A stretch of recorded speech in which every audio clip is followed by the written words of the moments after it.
The phone call came at 4:47 p.m. on a Tuesday afternoon in March. Rochelle Patterson stood in the bathroom of her office building, hands gripping the sink, staring at her reflection in the mirror. Her assistant had just told her that the Department of Defense had made their decision. 3 years of work. 3 years of 14-hour days, rejected proposals, revised specifications, and sleepless nights. 3 years of pouring everything she had into proving that her company could deliver a cybersecurity system that would protect military communications across 6 continents. The contract was worth $350 million. She had won. Her hands shook as she fixed her lipstick. She needed to tell someone. She needed to celebrate. She thought about calling her mother, but she wanted to tell her in person. She thought about calling her best friend Tanya, but Tanya had been distant lately and probably wouldn't answer. She would tell Brandon first. Her husband of 7 years. The man she had supported through night school, through his CPA exams, through the early years of his career when they ate ramen noodles 4 nights a week. He deserved to hear this news first. Rochelle drove home with the windows down, letting the spring air cool her face. She practiced what she would say. She imagined his reaction, the smile that would spread across his face, the way he would pick her up and spin her around like he used to do when they were dating. She pulled into the driveway of the house she had purchased 3 years ago. Her house. Her money. Her dream home with the wraparound porch and the big kitchen where she had imagined their children would one day do homework while she cooked dinner. She didn't notice Tanya's car parked down the street. Rochelle walked through the front door with a smile still on her face. She heard voices in the living room. Good. Brandon was home early. Maybe he had sensed that today was important. She turned the corner and stopped. Brandon sat on the leather couch she had bought last spring. Tanya sat next to him. Close. Too close. Their hands were intertwined.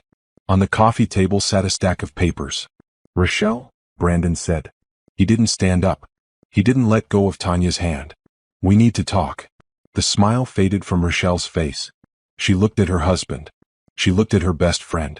She looked at the papers on the table. What's going on? She asked. Her voice came out steady. Come. She was proud of that. Brandon sighed like she was inconveniencing him. Like she was a problem he had to deal with. I want a divorce, he said. The words landed like stones in her chest. Tanya and I are in love, he continued.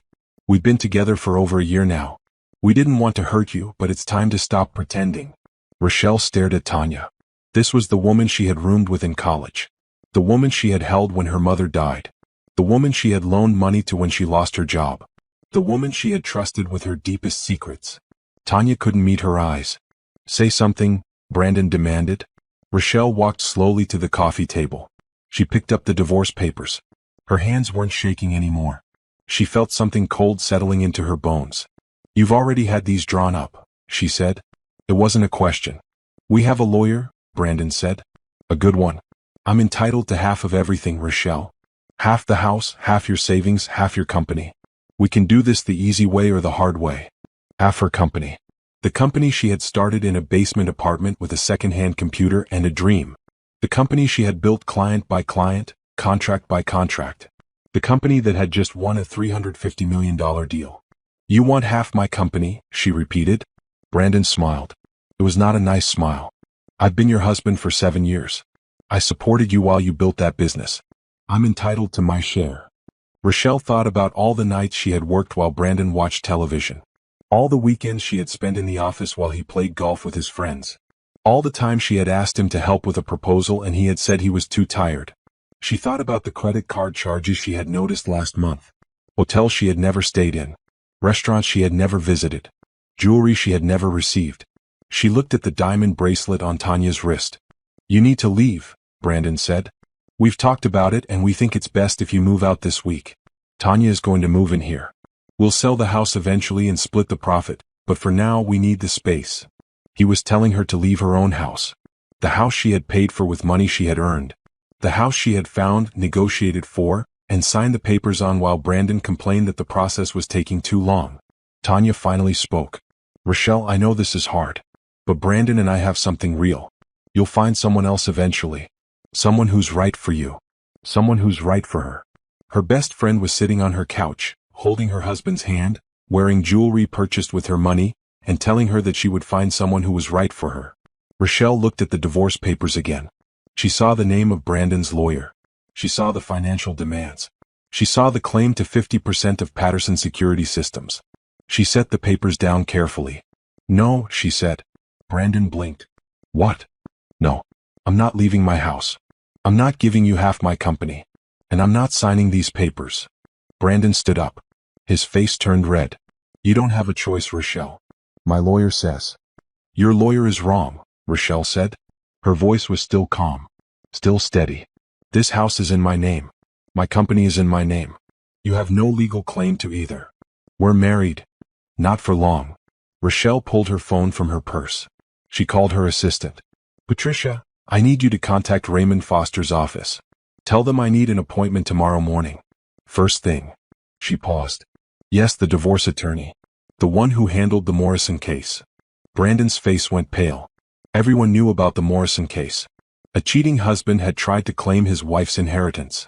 Raymond Foster had left him with nothing but his car and his clothes. Rochelle ended the call. "You have 20 minutes to get out of my house," she said. "Both of you." "You can't do this," Brandon sputtered. "I have rights." "You have the right to leave before I call the police and report you for trespassing." Rochelle looked at Tanya. "And you should probably talk to an employment lawyer. I wonder what your company would think about your involvement in attempting to steal from your supposed best friend." Tanya grabbed her purse. Her hands were shaking now. "Brandon, let's go," she said. "We'll figure this out with the lawyer." Brandon pointed his finger at Rochelle. "This isn't over. I'll get what I'm owed." Rochelle smiled.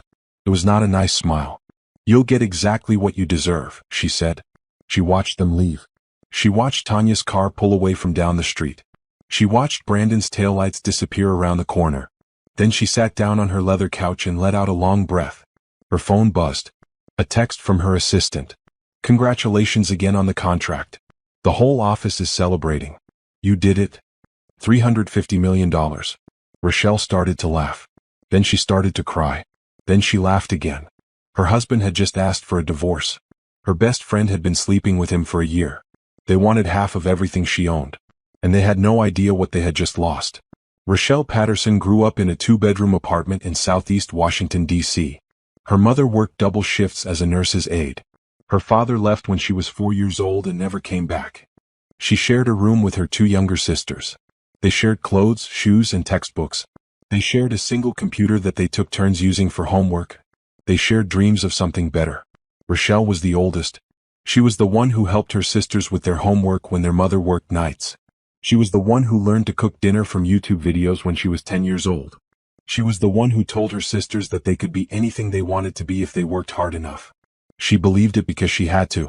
Rochelle graduated high school with a 4.0 GPA. She got a full scholarship to Howard University. She studied computer science during the day and worked 3 jobs at night, tutoring, waitressing, and doing data entry for a local law firm. She slept 4 hours a night for 4 years. In her junior year, she roomed with Tanya Morrison.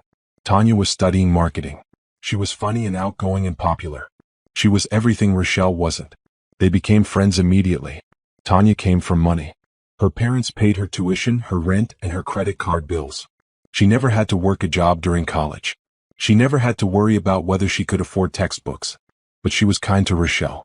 She shared her food when Rochelle's meal plan ran out. She loaned her clothes for job interviews. She introduced her to people who could help her career. Or so Rochelle thought. After graduation, Rochelle got a job at a cybersecurity firm. She started at the bottom, answering phones and filing paperwork. Within 2 years, she was leading projects.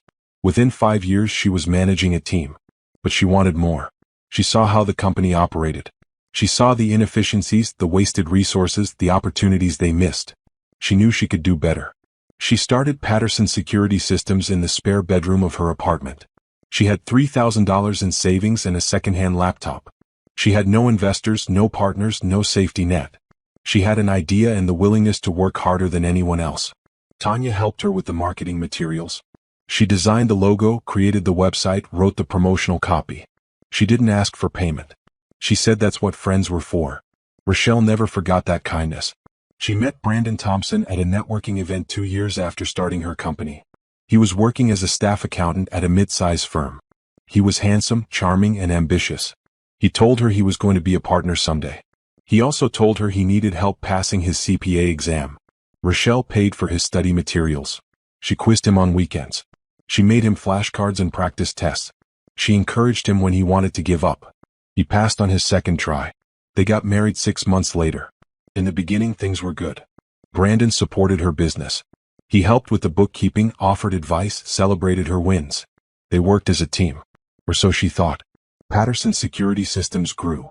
Rochelle landed bigger clients, hired more employees, moved to a real office. She bought the house with the wraparound porch. She bought Brandon a new car. She took them on vacations to places she had only dreamed about as a child.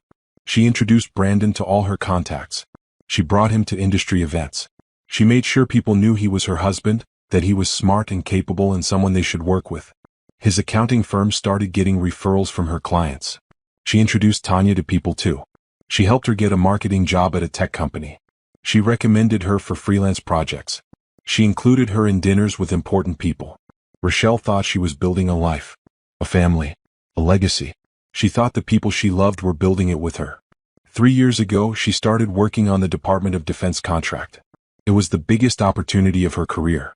If she won it, Patterson Security Systems would become a major player in government contracting. It would be worth hundreds of millions of dollars.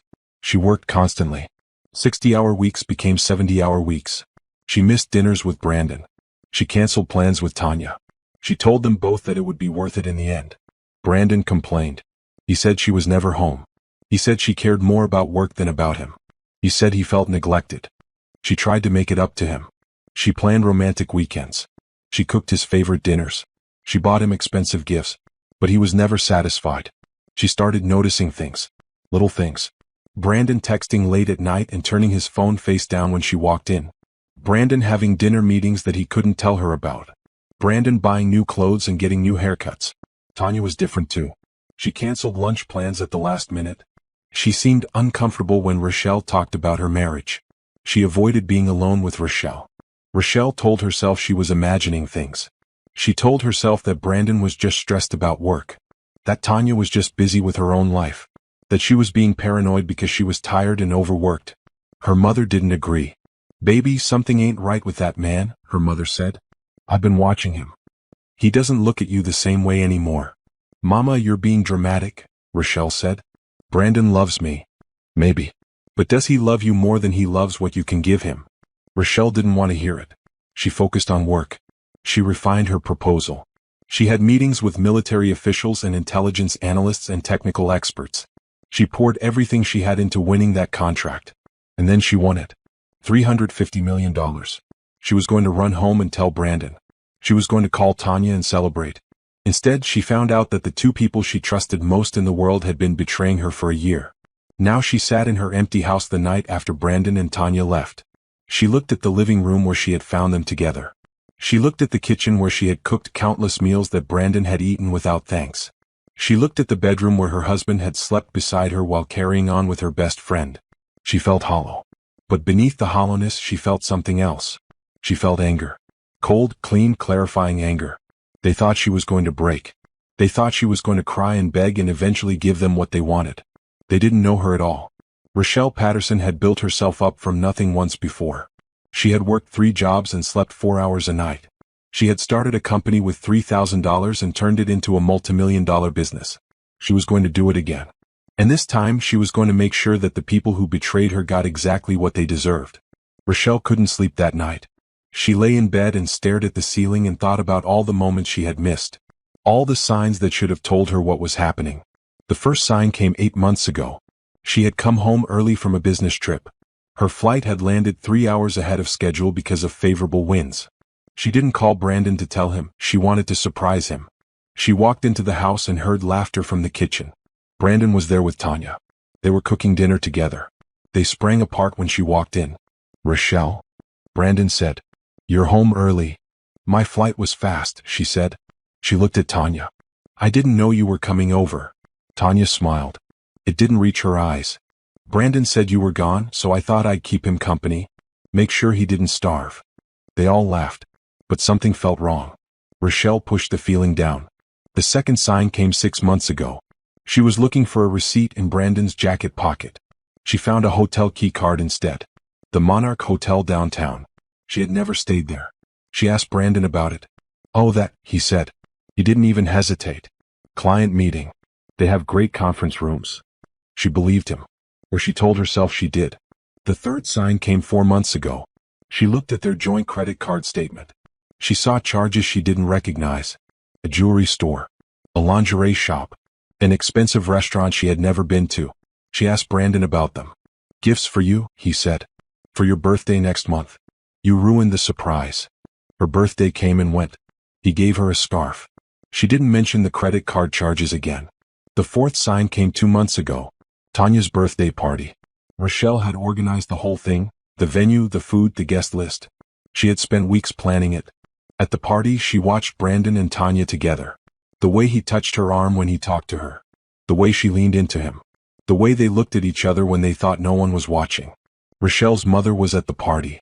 She pulled Rochelle aside. You see that, don't you? See what, Mama? The way your husband looks at your friend. Rochelle shook her head. They're just close. Brandon thinks of Tanya like a sister. Her mother gave her a look. Baby, that man does not look at her like a sister. Rochelle walked away.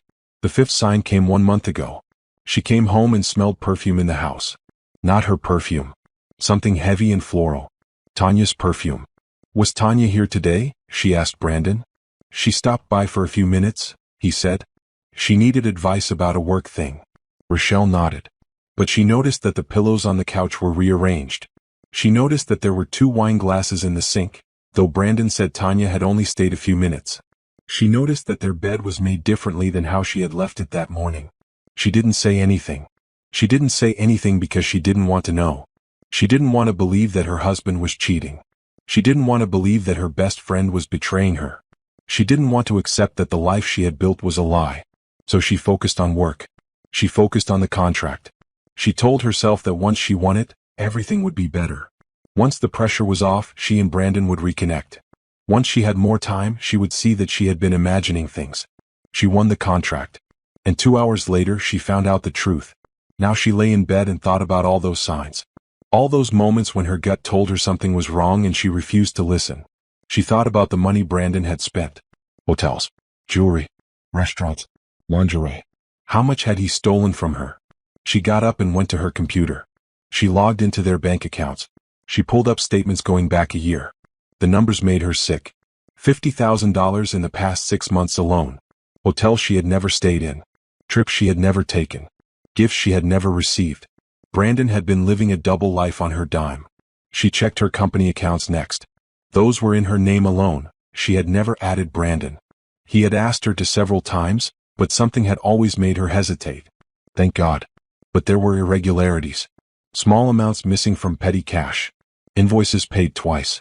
Reimbursements that didn't match receipts.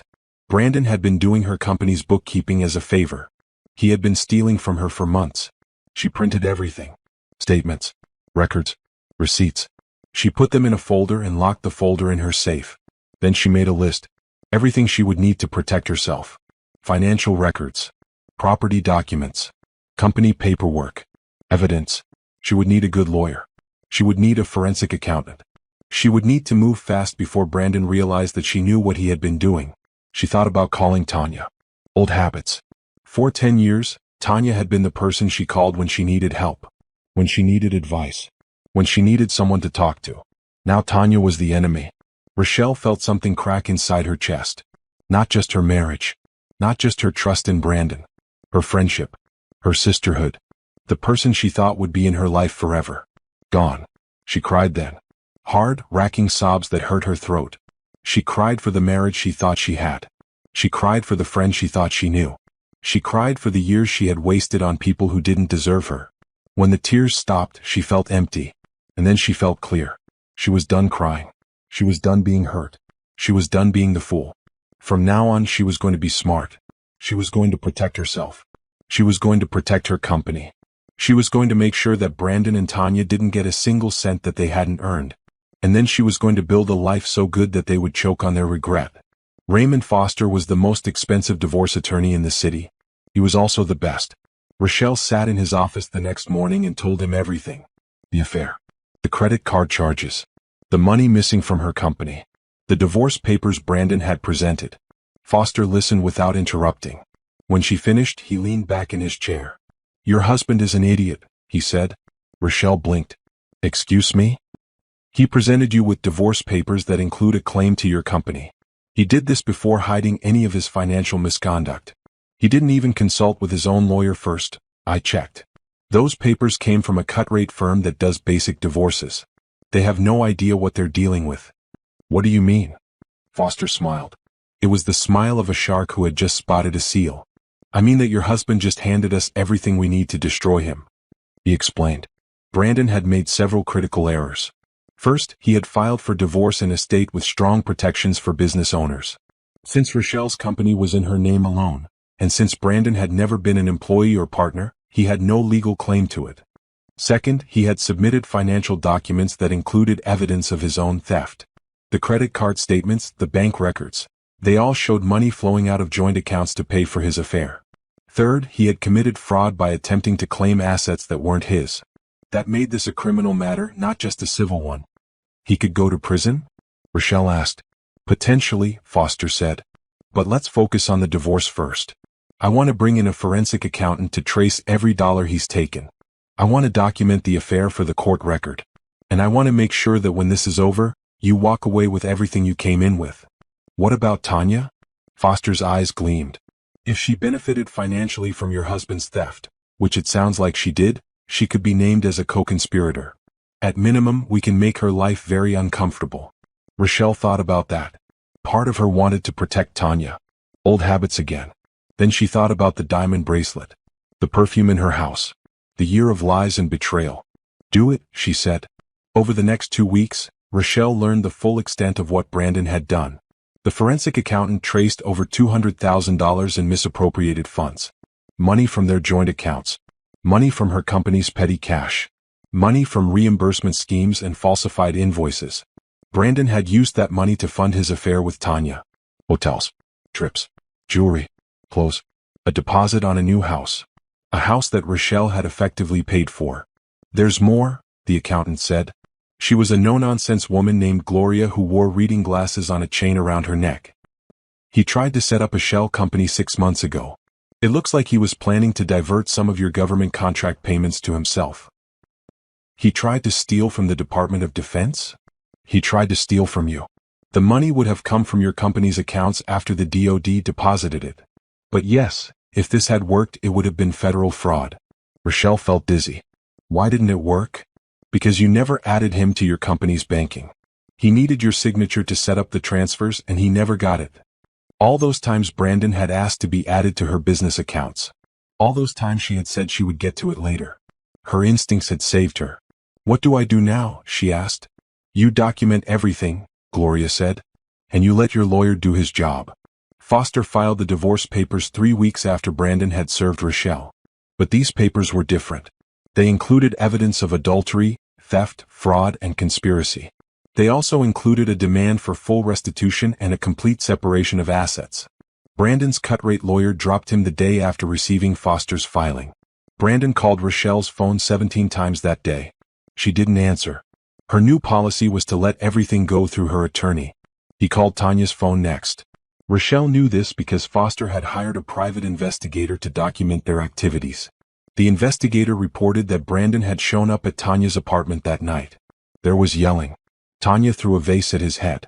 Trouble in paradise. 1 week later, Brandon hired a new lawyer. A real one this time. The lawyer contacted Foster and requested a meeting. They wanted to negotiate. Absolutely not, Rochelle said.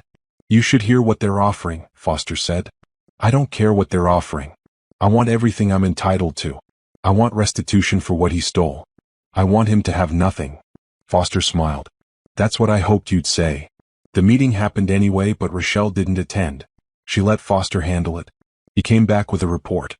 They offered to drop the claim to your company in exchange for the house and a one-time payment of $500,000. Rochelle laughed. He wants me to pay him $500,000 for cheating on me? He's scared, Foster said. He knows we have evidence of fraud. He knows he could face criminal charges.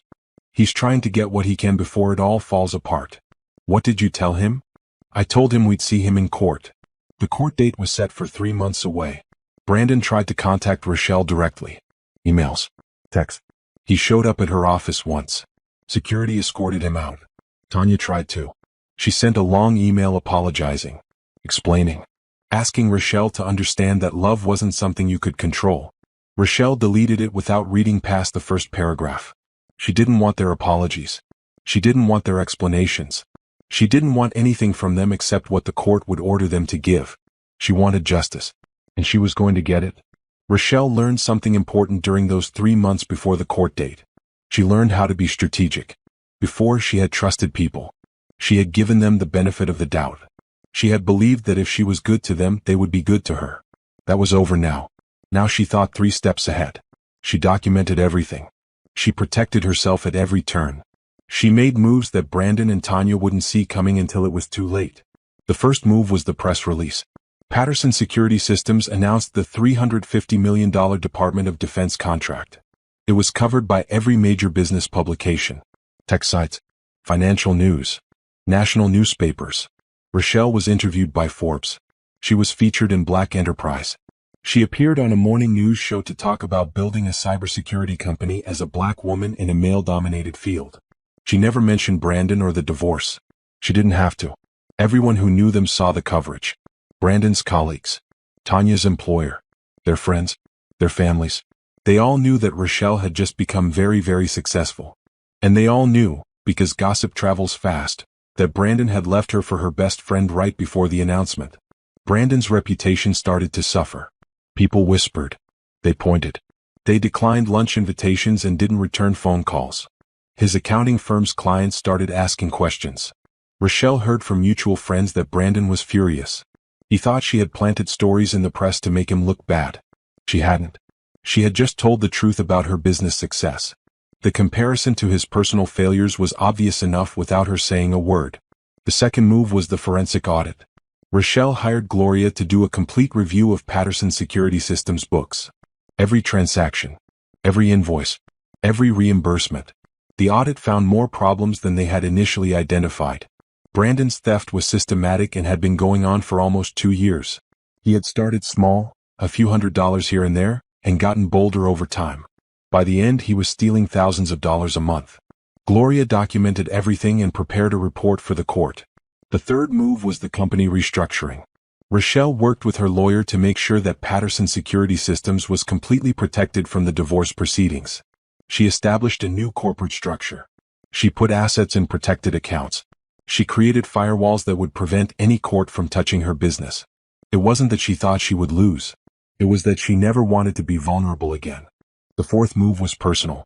Rochelle hired a therapist. She had never been to therapy before. She had always thought she could handle things on her own. She had survived poverty, worked 3 jobs through college, built a company from nothing. She didn't need help. But she was angry all the time now. Angry at Brandon. Angry at Tanya. Angry at herself for not seeing what was right in front of her face. The therapist's name was Dr. Okonkwo.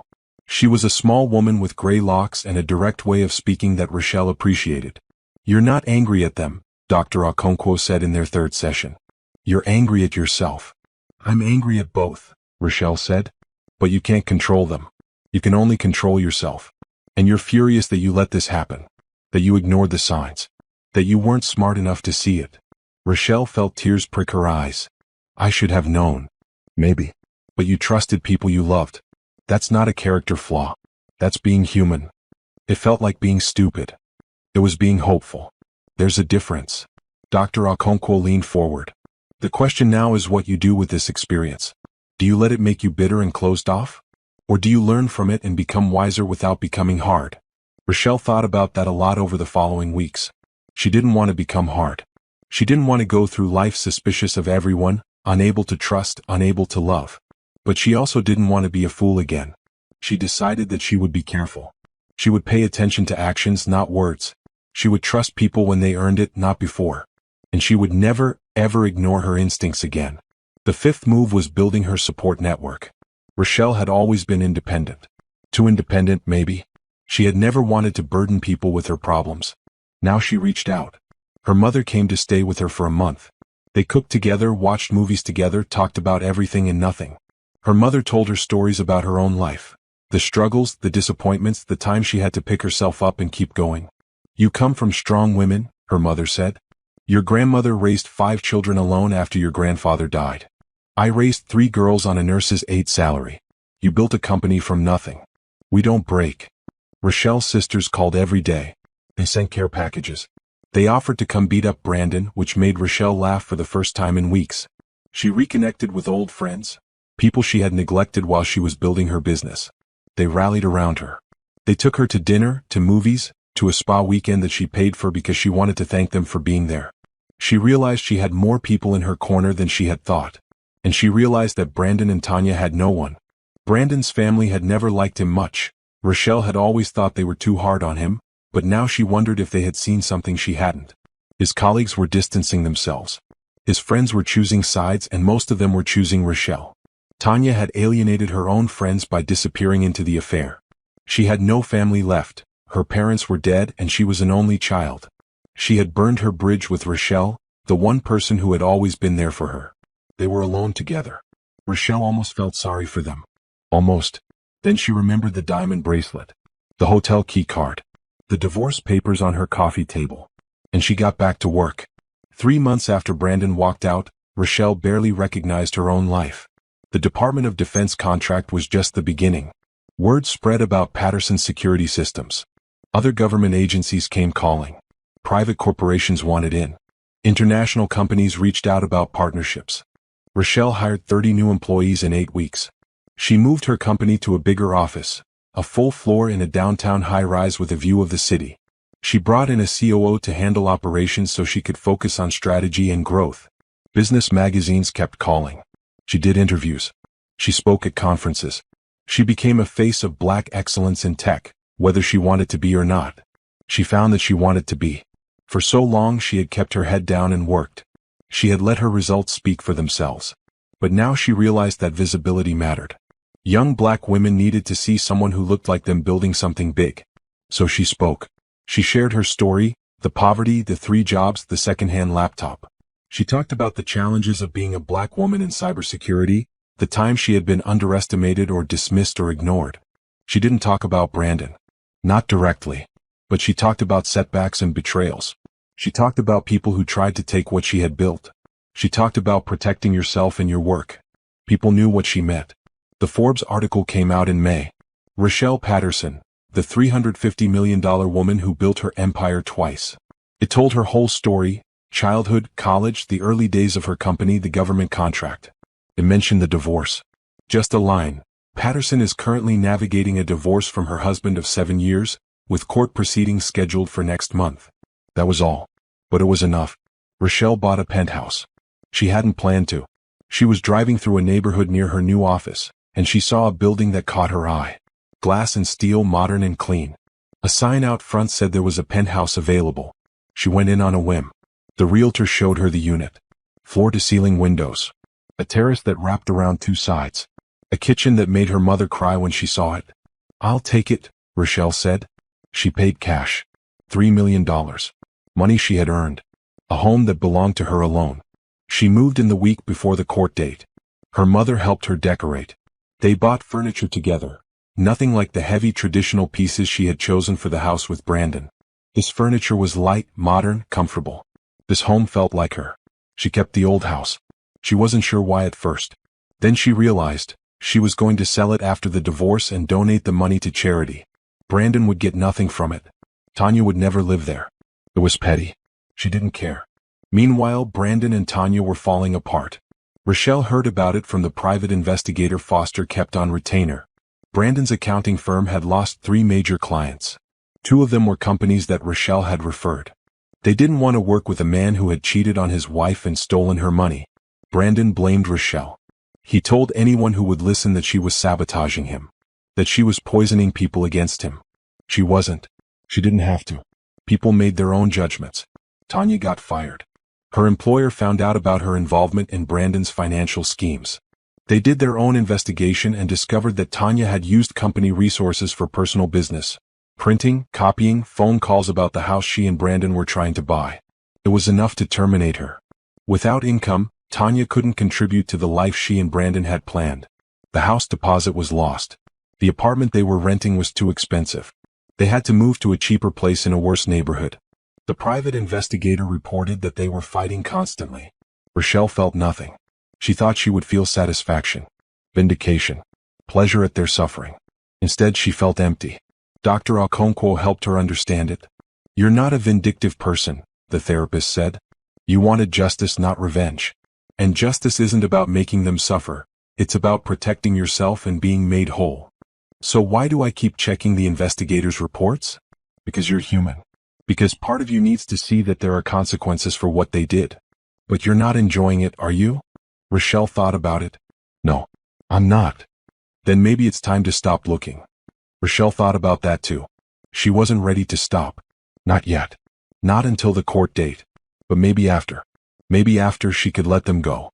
1 week before the court date, Brandon showed up at Rochelle's office.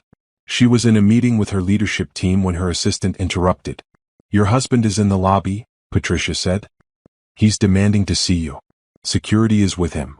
Rochelle Seol looked at her with concern. "Do you want us to call the police?" "No." Rochelle stood up. "I'll handle this." She took the elevator down to the lobby.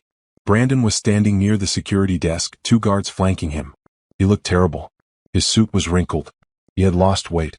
He hadn't shaved in days. "Rochelle," he said when he saw her. "We need to talk. You can contact my lawyer." "Your lawyer won't take my calls." "Please. Just 5 minutes." Rochelle considered. Part of her wanted to have him escorted out. Part of her wanted to hear what he had to say. The second part won. 5 minutes, she said. In the conference room. Security stays outside the door. They sat across from each other at the long table. Rochelle didn't offer him water or coffee. She didn't say anything. She waited. Brandon crumbled. "I made a mistake," he said. "I know that now. Tanya, she manipulated me. She made me think that you didn't love me, that you only cared about your work. She was always there when you weren't, and I." "You're blaming Tanya?" "I'm saying she took advantage of the situation. Of my loneliness. I never would have done this if..." "If what? If I had been home more? If I had paid more attention to you? If I had been a better wife?" Brandon looked at the table. "I'm not saying it was your fault. That's exactly what you're saying." He looked up. His eyes were red. "I'm sorry. I'm so sorry. Can't we just..." "Just what?" "Work this out. Settle. Quietly. Without going to court." Rochelle understood then. He wasn't sorry. He was scared. The evidence against him was overwhelming. Foster had shown her the case file. Bank records. Credit card statements. The forensic audit. Testimony from people who had witnessed his behavior. If this went to court, Brandon would lose everything. He might face criminal charges. His career would be over. He wasn't here to apologize. He was here to save himself. "No," Rochelle said. "No. I'm not settling. I'm not working this out. I'm going to court and I'm going to let the judge see exactly what you did." "Rochelle, please. You stole from me. You cheated on me. You tried to take my company. And now you want me to make this easy for you?" Brandon's face twisted. The mask of contrition fell away. "You think you're so much better than everyone else. You always have. Building your little company, acting like you're some kind of genius. You ignored me for years. You treated me like I was nothing. I put you through school. I got you your license. I built a life that you got to benefit from. And you repaid me by stealing and lying and sleeping with my best friend. She was more of a friend to me than you ever were." Rochelle stood up. "Goodbye, Brandon. I'll see you in court." She left him sitting there. She went back to her meeting and finished discussing quarterly projections. She didn't think about him again until she got home that night. Then she poured herself a glass of wine and let herself feel the anger. Not at him. She was done being angry at him. At herself. For all those years. For all those chances she gave him. For all the time she told herself that love meant sacrifice. Love didn't mean sacrifice. Love meant partnership. Respect. 2 people building something together, not one person building while the other took. She had never had that with Brandon. Maybe she never would have. But she could have it someday. With someone else. Someone who saw her clearly and valued what she brought. For now she had herself. Her company. Her family and friends. That was enough. The court date arrived on a Thursday morning in June. Rochelle wore a navy blue suit that she had bought specifically for this day. She wanted to look professional, put together, successful. She wanted Brandon to see what he had thrown away. The courtroom was full. Foster had warned her that divorce proceedings were usually private, but Brandon's new lawyer had requested an open session, probably hoping that public pressure would make Rochelle settle. It backfired. The gallery was packed with reporters. Rochelle's story had made her a public figure. People wanted to see how it ended. Brandon sat at the other table with his lawyer. He had cleaned up since his visit to her office, but he still looked diminished. Smaller. Tanya was there too in the gallery. She was listed as a witness. She would have to testify about the affair. Rochelle didn't look at her. The judge was a stern woman in her 60s. She read the case file before the proceedings began. Her expression didn't change, but Rochelle thought she saw something in her eyes. Recognition. Understanding. The judge had seen this before. Husbands who thought they were entitled to their wives' success. Women who built empires only to have men try to tear them down. "Let's begin," the judge said. Foster went first. He laid out the case methodically. The timeline of the marriage. Rochelle's business success. Brandon's financial misconduct. He presented the forensic audit. 2 years of theft. Over $200,000 taken from joint accounts and company funds. Money spent on hotels, jewelry, trips, all for the affair with Tanya. He presented the evidence of fraud. The shell company Brandon had tried to create. The attempt to divert contract payments. The falsified invoices and reimbursements. He presented testimony from colleagues and friends. People who had witnessed Brandon's behavior. People who had seen him with Tanya. People who had heard him brag about what he was going to get in the divorce. The courtroom was silent. Brandon's lawyer tried to object. He tried to argue that Rochelle had neglected her marriage, that Brandon had been driven to seek comfort elsewhere, that the financial issues were misunderstandings. The judge wasn't having it. "Counsel," she said, "your client systematically stole money from his wife over a period of 2 years. He attempted to commit fraud against a government contractor. He lied, cheated, and conspired with a third party to take assets that were not his. These are not misunderstandings. These are crimes." Brandon's lawyer sat down. Tanya was called to testify. She walked to the witness stand slowly. She wouldn't look at Rochelle. She wouldn't look at Brandon either. Foster questioned her. "Ms. Morrison, how long have you known Mrs. Patterson?" "Since college." "About 12 years. And you would describe her as your best friend?" "Yes." Tanya's voice was barely audible. "When did your affair with Mr. Thompson begin?"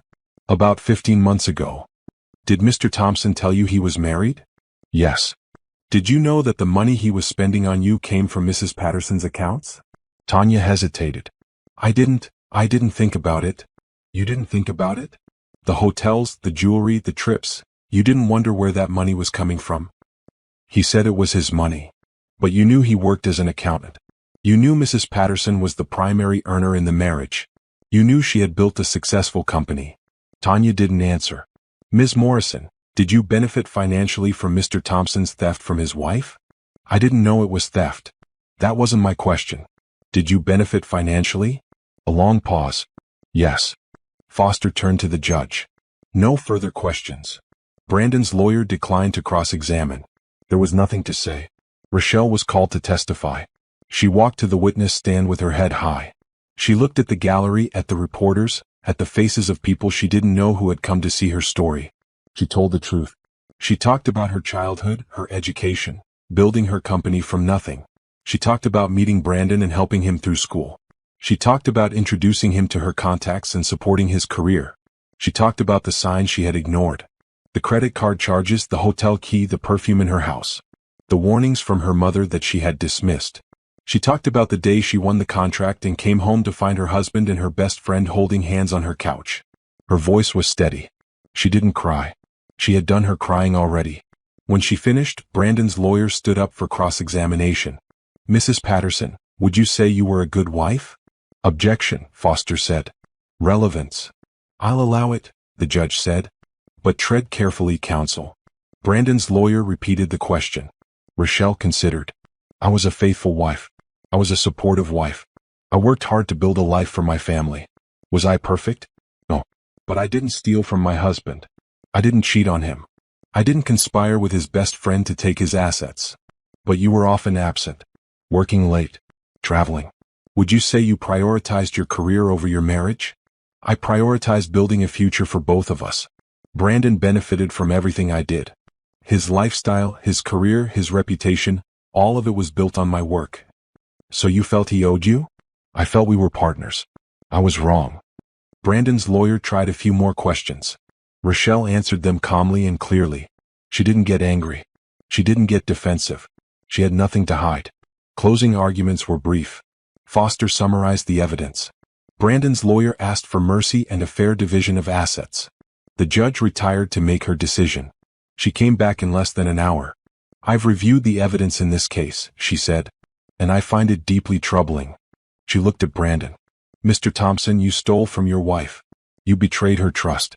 You attempted to take credit for her work and claim assets that were never yours. You have shown no remorse and have attempted to blame your wife for your own failings." She looked at the courtroom. Mrs. Patterson built her company through her own effort and intelligence. She supported her husband financially and professionally. She was repaid with theft, infidelity, and fraud. She delivered the verdict. Rochelle got everything. The house, the savings, the investments, full ownership of her company, which had never been in question, but the judge wanted it on the record. Brandon got nothing. He was ordered to pay full restitution for the money he had stolen. His attempt to claim any part of Patterson's security systems was dismissed with prejudice. The judge also referred the evidence of fraud to the district attorney's office for possible criminal charges. Brandon sat frozen at his table. Tanya fled the courtroom before the judge finished speaking. Rochelle shook Foster's hand. "Thank you." "It was my pleasure," he said. "You were an excellent client." She walked out of the courtroom into a crowd of reporters. Cameras flashed. People shouted questions. She didn't stop to answer. She walked through them with her head high and her shoulders back. She had won. But she didn't feel like celebrating. She felt tired. She felt empty. She felt ready to move on. 1 year later, Rochelle stood on the terrace of her penthouse and looked out at the city. It was an evening in June. The sun was setting. The sky was shades of rose and violet. She thought about how much had changed. Patterson's security systems had tripled in size. The government contract had led to more contracts, which had led to partnerships, which had led to international expansion. They were now one of the largest cybersecurity firms in the country. Rochelle had been named to lists. Top 50 women in tech. Most influential black entrepreneurs. People who were changing the industry. She had used her platform to give back. She started a foundation for women entrepreneurs, especially women of color. She funded scholarships. She mentored young people. She spoke at schools and conferences about building something from nothing. She sold the old house and donated the money to her foundation. It felt right. Brandon was gone from her life. He had avoided criminal charges, barely, but his career was over. No firm would hire him. His CPA license was under review. Last she heard, he was working as a bookkeeper for a small business across the state. Tanya was gone too. Rochelle didn't know where she was and didn't care to find out. Someone told her that Tanya and Brandon had broken up shortly after the trial, that they blamed each other for everything that had gone wrong. Rochelle didn't feel sorry for them. She didn't feel glad either. She just felt done. Dr. Okonkwo had helped her get there. A year of therapy. A year of learning to trust herself again, to value herself, to set boundaries. A year of becoming someone new. Or maybe someone old. The person she had been before Brandon. The person who had worked 3 jobs and slept 4 hours a night and believed that she could build something amazing. That person was still there. She had just been buried under years of compromise and accommodation and putting everyone else first. Now she was back. Her mother was healthy and happy. Rochelle had bought her a house near her sisters so they could look after each other. Her mother called every day and told her she was proud of her. Her sisters were thriving. One was finishing medical school. The other was running her own catering business. They credited Rochelle with showing them what was possible. She had friends. Real ones. People who had been there for her during the worst year of her life and were still there now that things were good. People who didn't want anything from her except her company. She had everything she had ever wanted. Except someone to share it with. She had been thinking about that lately. Not constantly. Not desperately. Just thinking.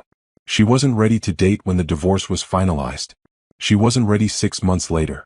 But now, a year out, she found herself wondering, what would it be like to have a partner? A real one. Someone who saw her clearly and valued her for who she was. Someone who would build with her instead of taking from her. Someone who made her life better instead of smaller. She didn't know if that person existed. She didn't know if she would recognize him if he did. But she was open to the possibility. That felt like progress. Her phone buzzed. A text from her CO. Gala tomorrow. You ready for your speech?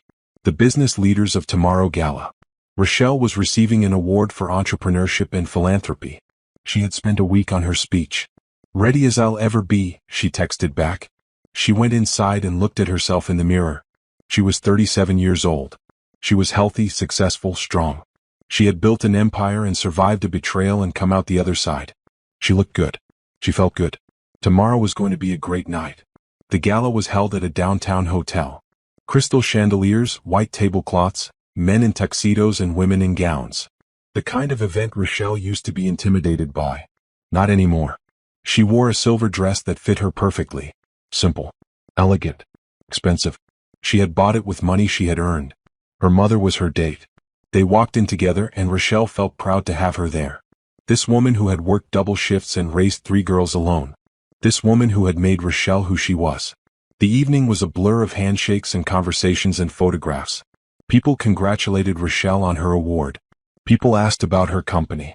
People wanted to know what was next. She gave the same answer to everyone, "We'll see." She meant it. For the first time in her life, she didn't have a 5-year plan. She didn't have a goal she was driving toward. She was building something, yes, but she was also enjoying the process. Taking things as they came. Felt strange. Felt good. Dinner was served. Speeches were made. Awards were given. Then it was Rochelle's turn. She walked to the podium and looked out at the crowd.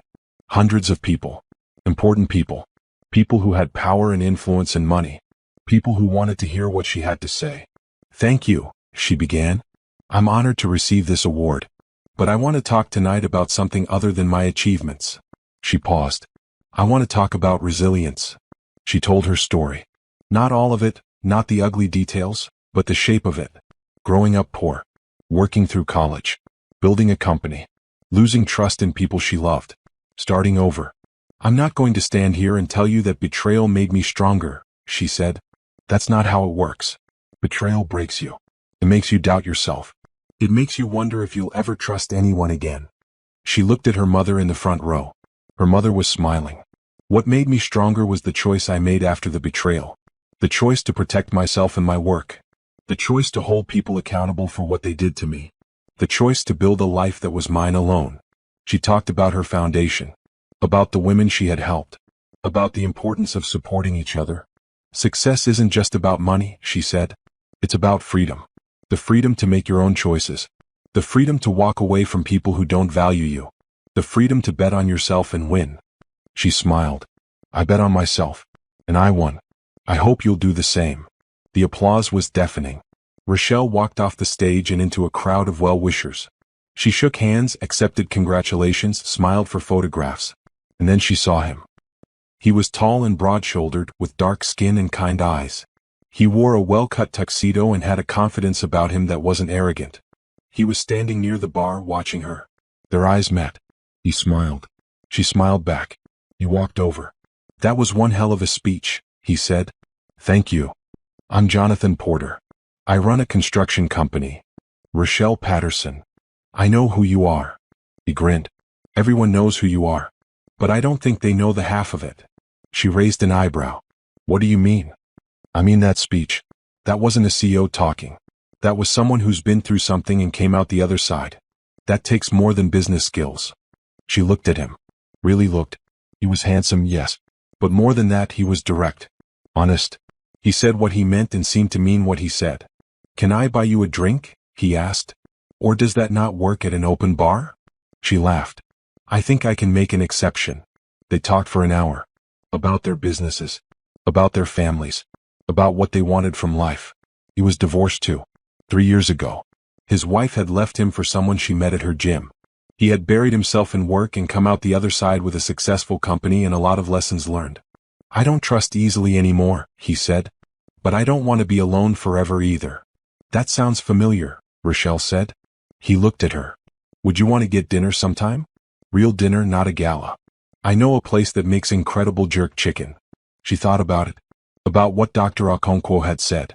About being careful but not closed. About giving people a chance to earn her trust. "Yes," she said. "I'd like that." They exchanged numbers. He walked her to her car. He didn't try to kiss her. He shook her hand and told her he was looking forward to seeing her again. She believed him. She drove home with the windows down, letting the night air cool her face. She thought about Jonathan. About the way he had looked at her. About the possibility of something new. She wasn't in a rush. She wasn't desperate, but she was open. That was enough for now. 6 months after the gala, Rochelle was happier than she had ever been. Her company was thriving. She had expanded into Europe and Asia. She was negotiating new contracts worth more than the original government deal. Her foundation was growing. She had helped over 100 women start businesses. She had funded scholarships for young people who reminded her of herself. And she was in love.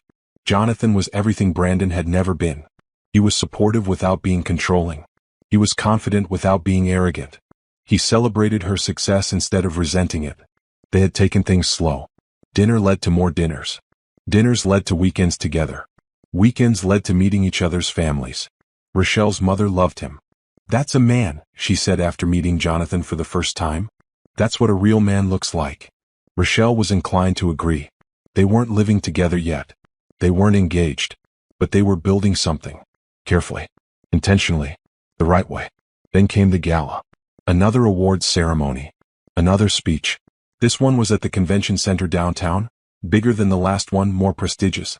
Rochelle was receiving a Lifetime Achievement Award for entrepreneurship. She was 38 years old. Lifetime achievement felt premature. But she was honored anyway. Jonathan was her date. He looked handsome in his tuxedo. He held her hand as they walked into the ballroom and didn't let go. The evening was perfect. The dinner was delicious. The speeches were inspiring. Rochelle's own speech was about the importance of building something that would last beyond your own success. She was walking off the stage, smiling at the applause when she saw him. Brandon. He was standing near the exit, watching her. He looked nothing like the man she had married. He was thin, gaunt, exhausted. His suit didn't fit right. His eyes were hollow. He walked toward her. Jonathan stepped forward, but Rochelle put a hand on his arm. "It's okay. I'll handle it." She walked to meet Brandon in the middle of the room. People were watching. She didn't care. "Rochelle," Brandon said. His voice was hoarse. "What are you doing here?" "I needed to see you. I needed to talk to you." "There's nothing to talk about. Please." He looked at her with something like desperation. "I made a mistake. I know that. I've lost everything. My career, my money, Tanya. Everything. And I know I deserve it. But I need help, Rochelle. I don't have anywhere else to turn." She looked at him. This man she had loved. This man she had supported and trusted and built a life with. This man who had stolen from her and cheated on her and tried to take everything she had worked for. She searched inside herself for anger. For hatred. For satisfaction at seeing him brought so low. She didn't find any of it. She found peace. "No," she said. "No. I'm not going to help you. I'm not going to give you money. I'm not going to make a call for you or write a recommendation or do anything else." "Rochelle? You made your choice, Brandon. You chose Tanya. You chose to steal from me. You chose to throw away everything we built together. Those were your choices. These are the consequences." "I was wrong. I was so wrong." "Yes, you were. But it's not my job to fix that." She looked at him one last time. She tried to see the man she had married. The man she had loved. He wasn't there anymore. Maybe he never had been. "Goodbye, Brandon," she said. "I hope you find whatever you're looking for. But you're not going to find it with me." She turned and walked back to Jonathan. He put his arm around her. "You okay?" "Yes," she said. And she meant it. They walked out of the ballroom together. Behind them, Brandon stood alone. Rochelle didn't look back. Outside, the night was cool and clear. Stars were visible above the city lights. Jonathan squeezed her hand. "That took guts." "No. It just took knowing what I want." She looked at him. "And what I don't want." He smiled. "What do you want?" "Right now? To go home. To have a glass of wine. To be with someone who values me. I think I can help with all of that." They drove to her penthouse. They sat on the terrace with wine and looked at the city. They talked about the future. Not specific plans, just possibilities. Ideas. Dreams. Rochelle realized that she had never had this with Brandon. This ease. This comfort. This sense that they were on the same team. This was what partnership was supposed to feel like. "I love you," Jonathan said. It wasn't the first time he had said it, but it still made her heart lift. "I love you too." He kissed her. She kissed him back. And she thought about how far she had come. From poverty to success. From betrayal to healing. From closing herself off to opening up again. She had bet on herself. She had won. And now she was ready for the next chapter.